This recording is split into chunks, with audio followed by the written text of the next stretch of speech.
Hello and welcome to Economics 101. This is a current affairs special production. Joining us is the Reserve Bank of Zimbabwe Governor, Dr. John Mangudya, to unpack some of the pronouncements made by the President in his State of the Nation address he presented over the weekend. Dr. Mangudya, to start with, the spiraling exchange rate that is affecting the generality of the people in the streets. What are you doing? Thank you, Tendai.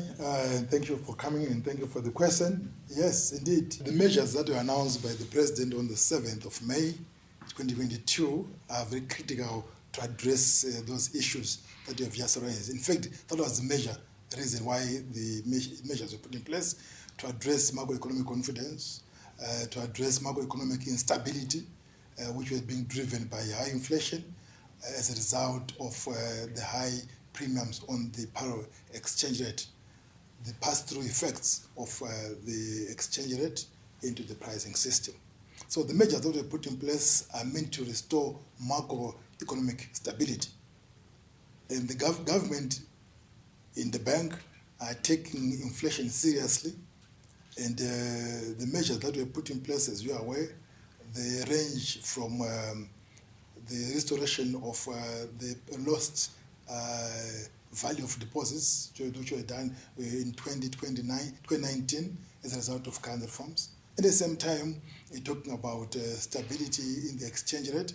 It also speaks about the suspension of lending to government, private sector, and individuals, so as to right-size the quantity of money in circulation in Zimbabwe. In other words, when you're right-sizing quantity of money in the economy, you want to ensure that the money that is there does not cause macroeconomic instability. The elephant in the room remains the prices which are being charged in US dollars, while the people are earning their salaries in Zim dollars. And the way the black market is still operating, what are you doing to address such a big challenge? The purpose of a restrictive monetary policy or a tight monetary policy is to contain the supply of money. As you are aware, money, if there's no money, there's nothing that pushes in the exchange rate. So this is more by a gradual sequencing of ensuring that we address the root cause of the exchange rate instability is money. That's why even there we found that reserve money, which is what the Reserve Bank can create money into the market, has been put at 0% per quarter.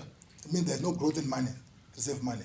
And therefore, in tandem, there's also no growth of broad money, which is bank creation of loans by banks to their customers. So at the end of the day, each of us, we eat what we can chew. And therefore, it means that for now, we need to sustain ourselves from our own deposits, from our own sales of our shop, from the shops, and from our own resources that we've got, as opposed to consume funds that are not ours, which is bank lending.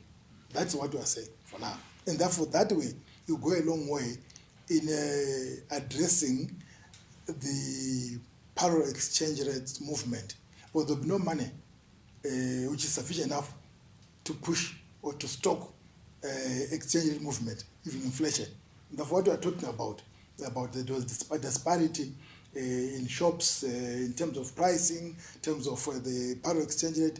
That was the reason why these measures were put in place, because the government wants to ensure that there's stability in the economy and that there is not too much money to chase foreign currency in the economy. But also look at the measures. It's very clear that Zimbabwe is in a partial dollarization system of transacting and payment system.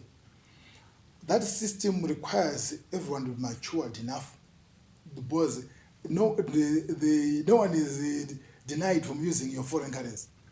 And you're also using our local currency. In fact, the term partial dollarization, it means that it's a country that uses both its own currency and also US dollars or foreign currency in the system of payment and transacting. And it's not new for Zimbabwe, it's not new in the whole world. Other countries, if you go to the DRC, they do the same, but their exchange rate is stable. But come to Zimbabwe, where you use the similar system, it becomes the rate of the exchange rate becomes unstable. So those are the reasons. So we are saying that how do you contain it? You reduce the quantity of money in supply in the market, and at the same time you then open up the economy, or as was said by the President, His Excellency the President, is also liberalize the exchange rate through using the willing buyer, willing seller system of exchange rate, which means that it's not the Reserve Bank, it's the willing buyer, willing seller. It means those people who are selling their foreign currency, they go to their banks with their foreign currency. And also the shops now, the retail, they're also now going to use the willing buyer, willing seller rate of exchange, plus of course a tolerance level of 10% from that on that willing buyer, willing seller. What does it mean? It means that we now have a benchmark for pricing in terms of exchange rate. As opposed to use exchange rate for purpose of competition in the market. You're now using competition in terms of your service delivery you're offering, as opposed to use exchange rate for purposes of competing in the market. So what are we doing? We're basically leveling the playing field in the market. So at all shops, they've got a benchmark in terms of exchange rate what they're going to be using, and that is even. It's also good. It's also easy for policing in terms of monitoring. The financial intelligence unit, when they now go out, they now have a benchmark, which is a willing buyer, willing seller, as opposed for thumbsuck way of pricing using the exchange rate. Okay, Doc, for an ordinary person in the street, might want you to simplify. What I can say in simple terms is that the measures are, one, trying to address the inflation, to tame inflation, to address the premiums on the parallel exchange rates. Why this is very important? It's important because we want to ensure that the prices in Zimbabwe are made stable. So that to a consumer is with the value for money. There's no erosion of value of his earnings, whether it's local currency or foreign currency. And also, by opening up the willing buyer, willing seller as exchange in the banks, it means that any consumer who wants to make a payment of foreign currency, he goes to the bank and requests for the bank to make a transfer of his payment, either for school fees and for other products that would be important. So if for a starter, the willing buyer, willing seller has been increased to 5,000 per transaction, up to 10,000 per month or per week. That will do is that all the smaller transactions, you just go to the bank and get your foreign currency and go away. And that is easier. And therefore, without you going under the tree to look for foreign currency, we are now formalizing all those transactions through the bank. So it's easier for bank customers, easier for consumers. And the idea is to ensure that the prices don't go up. And how do you ensure the prices don't go up? By controlling money supply. And who can supply money in this economy? So the Reserve Bank and the banks.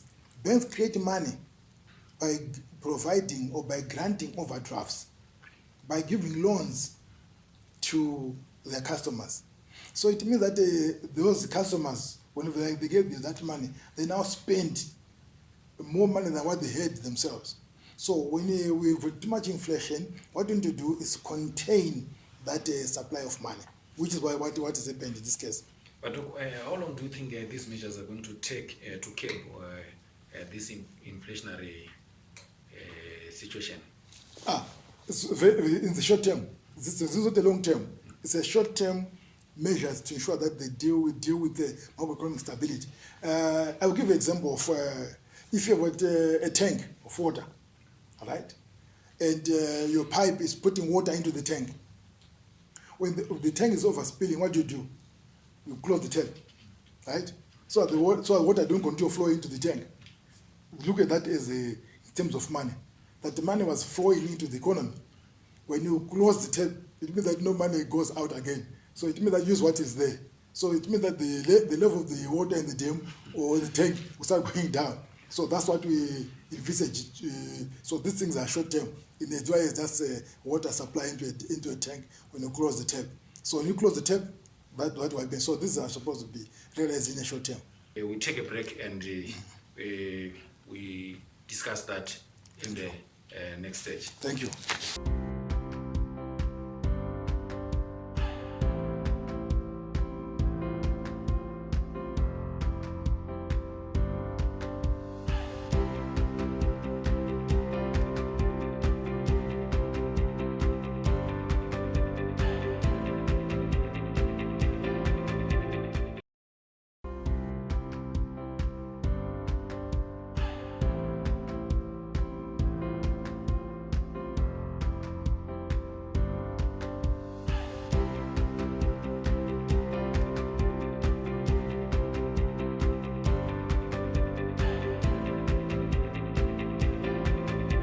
We are joined by the RBZ Governor, Dr. Mangudya, as we continue unpacking what the President pronounced in his State of the Nation address during the weekend. Dr. Mangudya, coming back to you, the other burning issue about what the President said is the suspension of lending by banks to the private sector.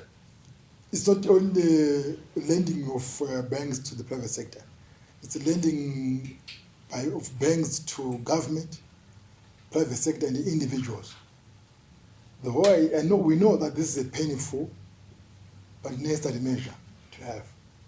It's painful because most entities depend on the credit from banks for meeting their cash flows, for meeting their working capital requirements, their capital requirements.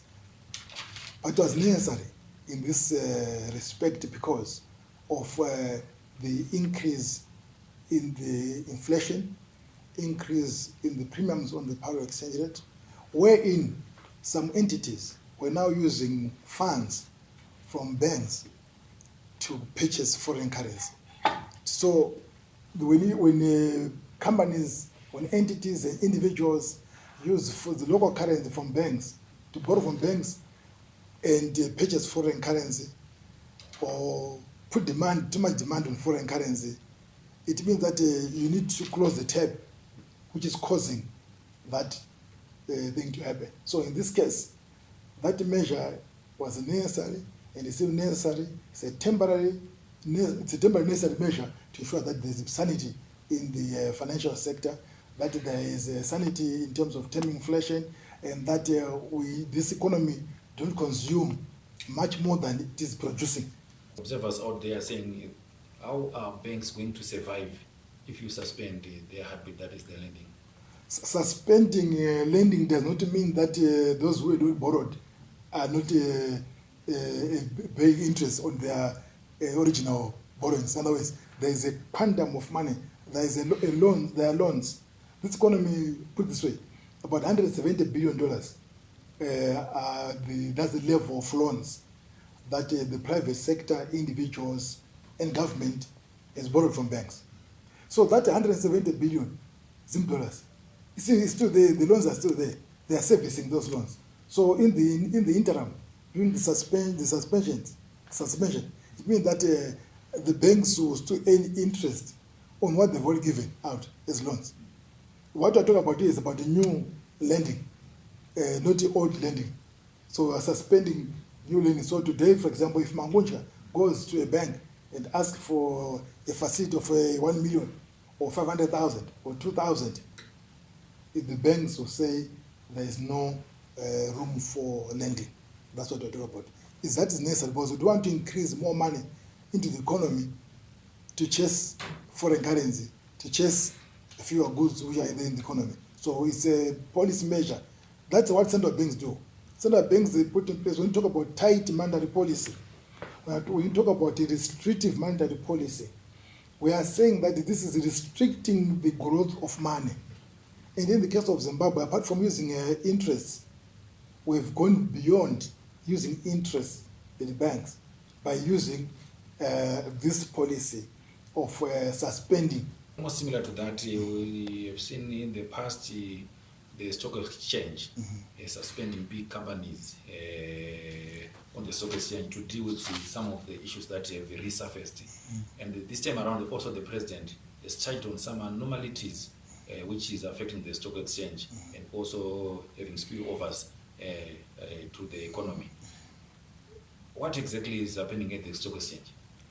Again, these are preemptive policies to ensure that the behavior or the bubble on the stock exchange, or the speculative bubble, we need to be contained. We need to at least stabilize at the stock exchange. So that end of the whilst we are happy with what has been in the stock exchange, but you want to ensure that there's a preemptive policy to ensure that at least that the bubble don't burst. And therefore measure that we put in place to say that a stock exchange, you can go there for longer term investments, 270 days and above. You pay your taxes at 20%, but that's long-term investments. For short-term, 40%. The idea is to discourage speculative tendencies or speculative purchases or trades on the stock exchange. And that is very critical for an economy, because we are dealing here with a behavior of individuals who do not believe that you can store your value in a lower currency. So you want to ensure that you support your local currency. That's why even if you look at the IMTT tax, there's an incentive that if you are paying it in $, you continue to pay your 2%. But if you are paying in US dollars, you pay 4%. The idea is to ensure that the government is giving incentive to usage of local currency. And that's what's happening. We may want to know who are these people who are fighting the government in such a way. And the president mentioned that some of them are going to see being arrested. What's your take on that? FIU is exchange control. They're working on those issues. So to mention names, this juncture will be premature. Let the investigation take their course and ensure that at least whoever is doing that is brought to book. We'll move on to the issue for the foreign currency auction floor. We just need to take a break and maybe we'll come to discuss this.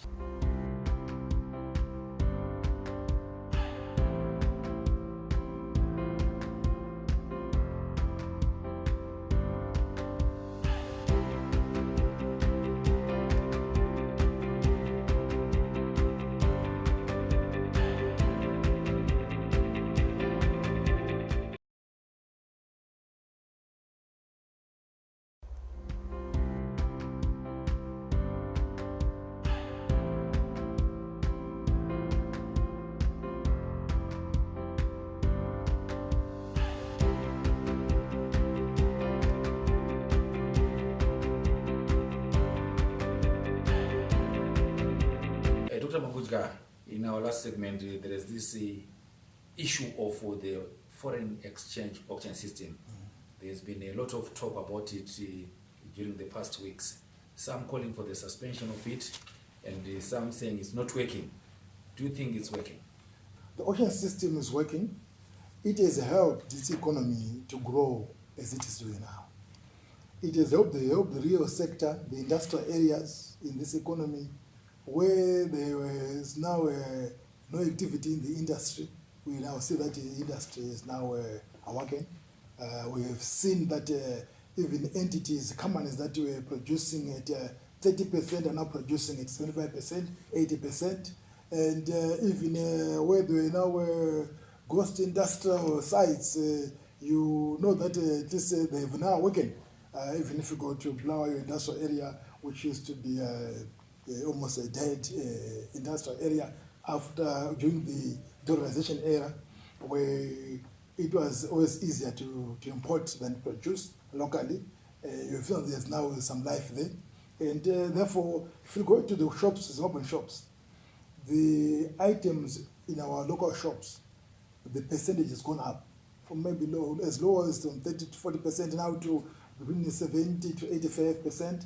And that shows that the industrial capacitization has been going up. Why has it been going up? It was mainly because of the auction.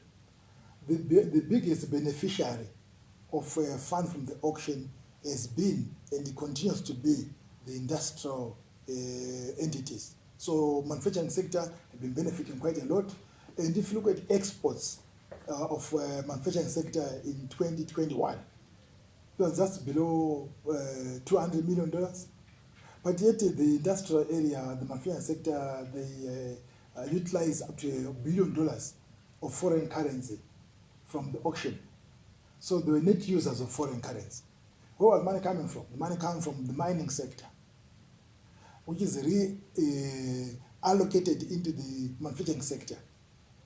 And therefore, to say that the auction has failed, it's not being true. It's not being truthful. That's being economic with the truth, and people know that. And those ones who are saying that they see evidence-based, you can go down into the industrial area. You see yourself as a CLBC, can go and take some areas of, I can't mention numbers of commands here, but they know themselves. So the industrial area, so the capacity has gone up mainly because of the auction. We've seen a lot of products in our local shops because of the auction. And we are now also reducing import. We've increased import substitution. The buy Zimbabwe, it's now realizable due to the auction. And therefore, but that increase in import substitution, more so when you're under COVID situation, you find that each country needs to produce as much as possible for itself, in order to minimize on delays in procurement. And therefore, you need to have a product in your country. And that is happening in this country. So over-dependence on other countries is dangerous. As we have now seen also, even under this Russia-Ukraine conflict, you see that it's always good to show that the countries should produce those products they can produce and only import that which cannot be produced in our country. Up to date, $3 billion has been disbursed or allotted under the auction system. And those funds are only for the Reserve Bank.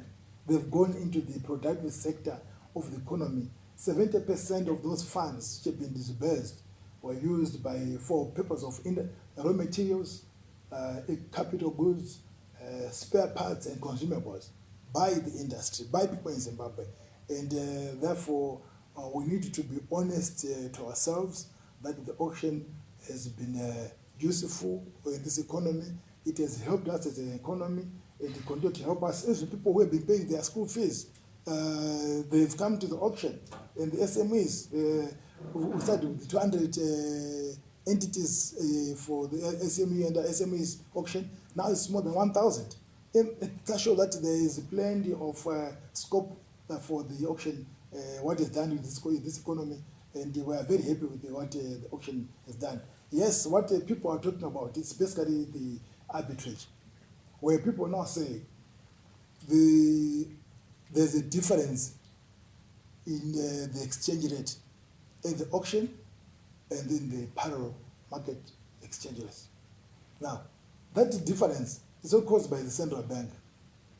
It's caused by, when people come to the auction, they come with their bids. And the parallel exchange is also caused by some people when they go and sell their produce. So they index to the parallel exchange rate. This is why these measures are now therefore very important. These measures, what they're basically doing, that they have recognized this arbitrage profits being made in the economy.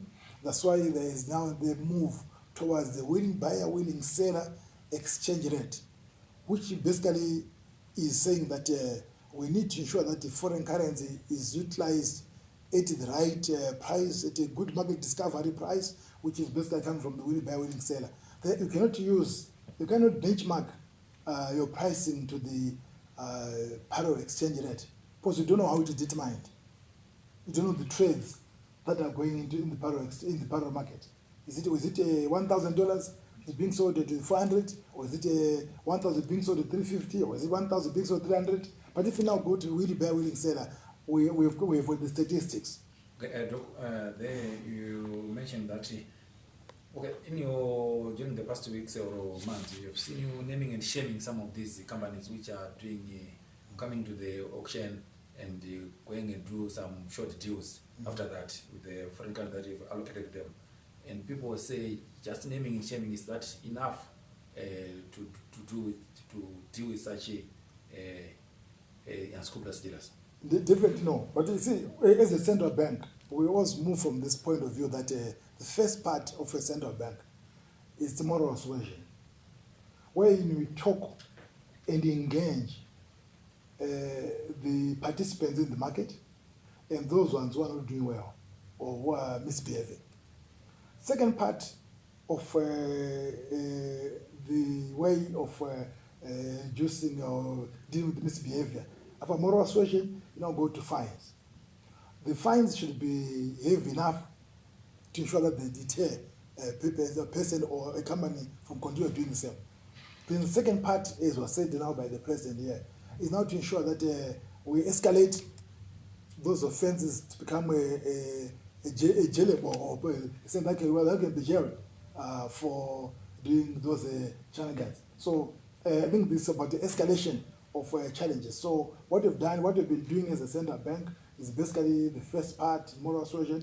Now the second part, we've also been through the FIU and exchange control, finding for that misbehavior, and therefore what now being done right now is to increase those fines, and also through the legal processes, they need also to ensure that at least it's done escalation to ensure that if someone continues to misbehave, it becomes a jail term sentence. Last, Dr. Mangudya, but not least, there are some revelations coming from the streets and from analysts saying that there is a lot of double dipping on the auction floors, whereby the people who are getting money on the auction floors for fuel are going there and they are still selling in US dollars after acquiring some funds from the auction floors, but they are getting it at the RBZ rate. Just for point of correction, that the fuel companies, the oil marketing companies, they are selling foreign currency. Where you see them selling foreign currency, they don't come to the auction. It's only the local currency fuel that is sold by not all of them, but a few, and like Genesis and others, who then come to the auction, and then they are provided a letter of credit for them to procure fuel sold in our currency.